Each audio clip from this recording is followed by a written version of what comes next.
اللہ رب العزت اس بات کو بہت پسند فرماتا ہے اور یہ اس کی بارگاہ میں نہایت محبوب عمل ہے کہ غریبوں کی مدد کی جائے، غریبوں کی دلجوئی کی جائے، ان کے ساتھ اچھا سلوک کیا جائے، ان کی مدد کی جائے۔ اور حضرات محترم دور حاضر کو دیکھ لیں، یہاں پچھلے ادوار کے اندر جتنے بھی اولیاء کرام گزرے ہیں ان کے اعمال میں سے ایک ان کا محبوب عمل یہ بھی ہوتا تھا کہ وہ غریب پرور اور بندہ نواز ہوتے تھے، وہ غریبوں کی مدد کرنے والے ہوتے تھے۔ وہ یہ نہیں دیکھتے کہ بھائی اس نے لباس کیسا پہنا ہے یا اس نے کھانا کون سا کھایا ہے، جب بھی کسی غریب کو دیکھتے تو اس کی دلجوئی کیا کرتے تھے، اس کی مدد کیا کرتے تھے۔ اور میرے مصطفیٰ کریم علیہ السلام کے غلاموں حضرت سیدنا ابو درداء رضی اللہ تعالیٰ عنہ سے روایت ہے کہ رسول اللہ صلی اللہ تعالیٰ علیہ وسلم نے ارشاد فرمایا، ابغونی فی الضعفاء فانما ترزقون وتنصرون بدعفائکم۔ میرے مصطفیٰ کریم علیہ السلام، آج ہم چاہتے ہیں نا کہ رسول اللہ ہم سے راضی ہو جائیں، ہم رسول اللہ صلی اللہ علیہ وسلم کو راضی کر لیں، آپ کی رضا حاصل کر لیں، اللہ کی رضا حاصل کر لیں۔ اب حضور علیہ السلام ہمیں خود راستہ بتا رہے ہیں کہ میری رضا اور خوشنودی تم کہاں سے حاصل کر سکتے ہو۔ حضور فرماتے ہیں میری رضا اور خوشنودی کمزوروں کی خدمت کر کے ان میں تلاش کرو، اور کمزوروں کی مدد کرنے کا اللہ اجر کتنا عطا کرتا ہے، کمزوروں کی مدد کرنے کا اللہ رب العزت صلہ کتنا دیتا ہے۔ میرے حضور فرماتے ہیں کہ میری رضا اور خوشنودی غریبوں کی مدد کر کے ان کی خدمت کر کے اس میں تلاش کرو، کیونکہ انہی کی برکت سے اللہ تمہیں رزق دیتا ہے اور انہی کی برکت سے اللہ تمہاری دشمنوں کے خلاف مدد فرماتا ہے۔ اب دیکھیں اللہ نے ہمیں جو رزق دیا ہے یہ کس کی برکت سے دے رہا، میں نہیں کہہ رہا، حضور کہہ رہے ہیں۔ حضور ارشاد فرما رہے ہیں کہ تم جو غریبوں کی مدد کرتے ہو، ان کے ساتھ اچھا سلوک کرتے ہو، ان کی دلجوئی کرتے ہو، تو اللہ رب العزت اسی کی برکت سے تمہیں رزق بھی دیتا ہے اور دشمنوں کے خلاف تمہاری مدد بھی فرماتا ہے۔ اور حضور سیدنا غوث اعظم رضی اللہ تعالیٰ عنہ کی سیرت سے اگر ہم یہ بات دیکھیں تو آپ نے ایک دفعہ ایک شخص کو پریشانی کی حالت میں دیکھا تو آپ نے اس سے دل ٹوٹنے کی وجہ پوچھی کہ اے بندہ خدا تو کیوں پریشان ہے، تیرے دل ٹوٹنے کی وجہ کیا ہے؟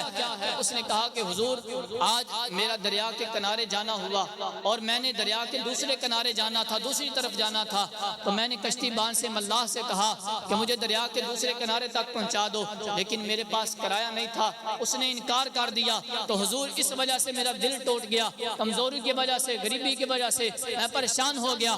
ابھی اس کی بات جاری تھی، ایک شخص حضور سیدنا غوث اعظم رضی اللہ تعالیٰ عنہ کی بارگاہ میں حاضر ہوتا ہے اور 30 دینار سونے کی اشرفیاں جن کی قیمت آج لاکھ روپے بنتی ہے، اس نے حضور سیدنا غوث اعظم رضی اللہ تعالیٰ عنہ کی بارگاہ میں پیش کی۔ آپ بھی آج کل کے پیروں کی طرح تو نہیں تھے نا کہ جو کچھ ملا بس اس کو اپنی جیب کے اندر ہی ڈال دیا۔ آج کل کے پیروں کی طرح تو نہیں تھا، بس جناب کوئی مرید آیا اس نے ہاتھ کے اندر کچھ دیا بس اس کو پکڑ کے جیب میں ڈال دیا۔ 30 دینار سونے کے دینار حضور سیدنا غوث اعظم رضی اللہ تعالیٰ عنہ کے پاس ایک بندہ لے کے آیا، وہ بندہ جس کا دل ٹوٹا تھا وہ ابھی حضور سیدنا غوث اعظم رضی اللہ تعالیٰ عنہ کے ساتھ بات کر رہا تھا۔ حضور سیدنا غوث اعظم رضی اللہ تعالیٰ عنہ نے وہ 30 دینار لیے اور اس غریب بندے کو دے کے فرمایا کہ جاؤ یہ 30 دینار لے جاؤ اور اس کشتی بان اس ملاح کو دے دو اور اس سے اس کو میرا یہ پیغام دے دینا کہ آج کے بعد جو غریب بندہ بھی تیرے پاس آئے جس کے پاس کرایہ نہ ہو، تو نے اس کا دل نہیں توڑنا، تو نے اس کا مذاق نہیں اڑانا، تو نے اس کو انکار نہیں کرنا ہے، بلکہ یہ جو 30 دینار تمہیں دے رہا ہوں اس میں سے اپنا کرایہ رکھ کر اس کو دریا کے دوسرے کنارے تک پہنچا دینا۔ یہ سیرت ہے حضور سیدنا غوث اعظم رضی اللہ تعالیٰ عنہ کی۔ میرے بھائی حضور سیدنا غوث اعظم اس طرح غریبوں کی مدد کرتے، اس طرح غریبوں کی دلجوئی فرماتے ہیں۔ لیکن آج اگر ہم اپنے معاشرے کے اندر دیکھیں، ہمارے معاشرے کے اندر کیا ہو رہا ہے، غریب بندے کا تو کوئی حال ہی نہیں ہے، اس بیچارے کو تو کوئی پوچھنے والا نہیں ہے۔ آج ہم اپنے گھر کے اندر اعلیٰ قسم کا کھانا بناتے ہیں، اللہ نے رزق دیا ہے تو بنا کے کھانا چاہیے، لیکن یار اس کے ساتھ یہ بھی تو خیال رکھے میرا ہمسایہ بھوکا ہے یا اس نے بھی کھانا کھایا ہے۔ یہ بھی تو خیال رکھے کہ میرے ہمسائے نے بھی کھانا کھایا ہے جب وہ بھوک سے مر رہا ہے. ایک طرف ہمسایہ بھوک سے مر رہا ہو اور ہم نے اپنے گھر کے اندر عالی قسم کا کھانا بنا کر ہم اپنی اولاد کے ساتھ بیٹھ کے کھا رہے ہوں اور اس کے گھر صرف خوشبو پہنچا رہے ہوں، تو کیا سمجھتے ہیں اس کے ذریعے اللہ اور اس کا رسول راضی ہو جائے گا؟ کبھی نہیں راضی ہوگا. میرے بھائی اللہ اور اس کے رسول کی رضا چاہتے ہو تو پھر جیسا کھانا خود کھاتے ہو ویسا اپنے ہمسائے کے لیے بھی تلاش کرو. اگر وہ غریب ہے تو اس کی مدد کرو، اگر وہ کمزور ہے تو اس کا خیال رکھو کہ میرا ہمسایہ کمزور ہے. حضرات محترم دین ہمیں سکھاتا ہے کہ کمزوروں کی دل جوئی کریں، ان کی خدمت کر کے اللہ اور اس کے رسول کو راضی کریں، ان کی رضا حاصل کریں. مگر ہمارے معاشرے کے اندر تو غریب آدمی بیچارے کا کوئی حال ہی نہیں ہے، نہ اسے معاشرے کے اندر کوئی عزت دی جاتی ہے اور نہ ہی اس کے حقوق کا خیال رکھا جاتا ہے. حتیٰ کہ اگر کوئی شخص اس کے ساتھ ظلم کر دے نا، اس کے ساتھ ظلم کر دے تو اس بیچارے کو انصاف ملنے کی بھی کوئی امید نہیں ہوتی. اس کو امید ہی نہیں ہوتی ہے کہ مجھے کوئی انصاف ملے گا. آج ہم معاشرے کے اندر دیکھیں نا، ہمارے ملک پاکستان کے حال دیکھ لیں، باہر جانے کی ضرورت ہی کیا ہے. ملک پاکستان کے حالات دیکھ لیں، انسانی جان کی کوئی قیمت ہی نہیں رہی بھائی پاکستان کے اندر.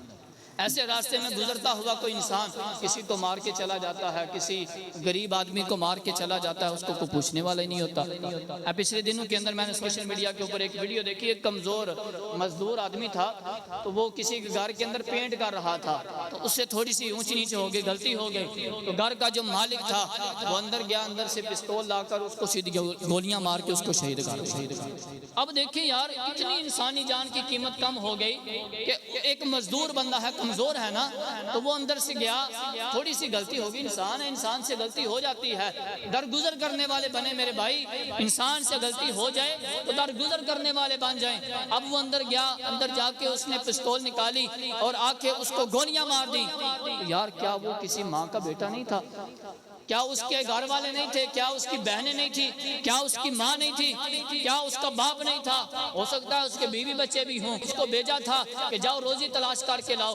تو یار ایک وڈیرے نے اس کو کیا کیا، اس کو ڈھیر کر دیا، لیکن اس کا کوئی پتہ بھی نہیں چلا، نہ اس کو کسی نے پوچھا. میرے بھائی یہ کیوں چیزیں ہمارے ملک پاکستان کے اندر پائی جا رہی ہیں؟ یہ حالات کیوں بن چکے ہیں ہمارے ملک پاکستان کے اندر؟ اس کی وجہ ایک ہی ہے کہ ہم نے دین اسلام کو پس پشت ڈال رکھا، ہم نے دین اسلام پر چلنا چھوڑ دیا ہے، ہم نے حضور صلی اللہ تعالیٰ علیہ وسلم کی سیرت مطہرہ پر عمل کرنا چھوڑ دیا ہے. یہی چیزیں ہیں کہ ملک پاکستان لا الہ الا اللہ محمد الرسول اللہ کی بنیاد پر حاصل کیا گیا تھا. تو جب بھی لا الہ الا اللہ پر حملہ ہوتا ہے اس وقت بھی ملک پاکستان سے کوئی آواز نہیں آتی ہے. جب محمد الرسول اللہ صلی اللہ تعالیٰ علیہ وسلم آپ کی ناموس پر حملہ ہوتا ہے تو اس وقت بھی ملک پاکستان کے اندر کسی کو کوئی فرق ہی نہیں پڑتا. میرے بھائی کیوں ایسے بن چکے ہیں ہم یار؟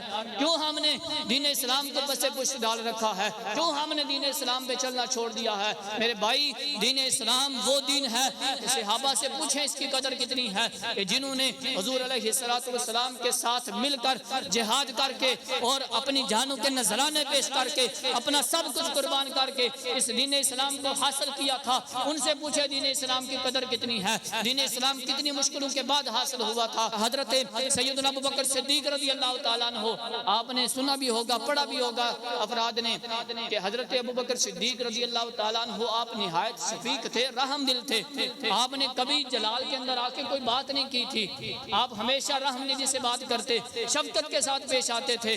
لیکن جب معاملہ آیا نا میرے مصطفیٰ کریم علیہ السلام کی ختم نبوت کا، حضور کی ناموس کا، تو پھر اپنے حضرت سیدنا صدیق اکبر رضی اللہ تعالیٰ عنہ آپ نے اپنے دور کے اندر یہ قانون رکھا تھا کہ جتنے بھی بدری صحابی ہیں اب وہ کسی جنگ کے اندر نہیں جائیں گے، کیونکہ یہ حضور کے نشانیاں ہیں ہمارے پاس. اب یہ جتنے بھی نوجوان ہیں یا بوڑھے ہیں بدری صحابی جو ہیں یہ کسی بھی جنگ کے اندر نہیں شریک ہوں گے، یہ حضور کی نشانیاں ہیں.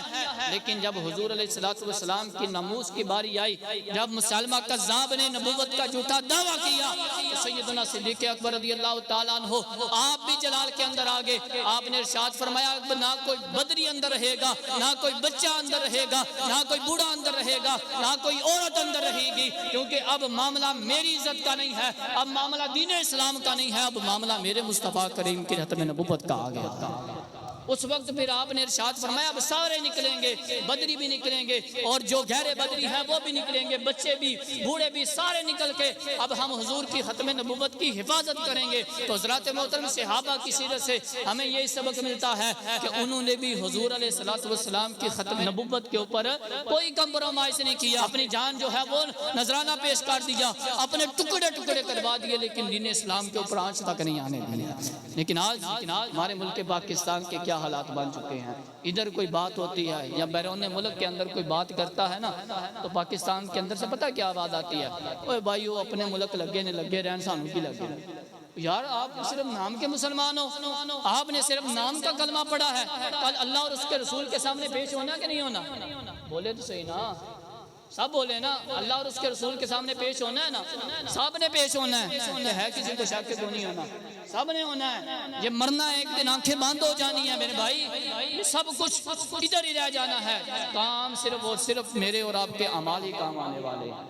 تو اگر ہم دنیا کے اندر رہ کر اللہ اور اس کے رسول کی رضا حاصل کریں گے، اللہ اور اس کے رسول کی بتائے ہوئے طریقے پر عمل کریں گے تو پھر ہی ہم کل اللہ اور اس کے رسول کو منہ دکھانے کے قابل ہوں گے۔ اگر دنیا کے اندر رہ کر ہم نے اپنے سیاستدانوں کو راضی کیا، وہ سیاستدان جنہوں نے حضور کی ختم نبوت کے اوپر کبھی اپنی آواز نہیں کھولی، جناب بیرون ملک کے اندر حملہ ہوتا ہے ختم نبوت کے اندر تو کسی نے بیان جاری نہیں کیا، وہ سیاستدان کل قیامت والے دن ہمارے کام نہیں آئیں گے۔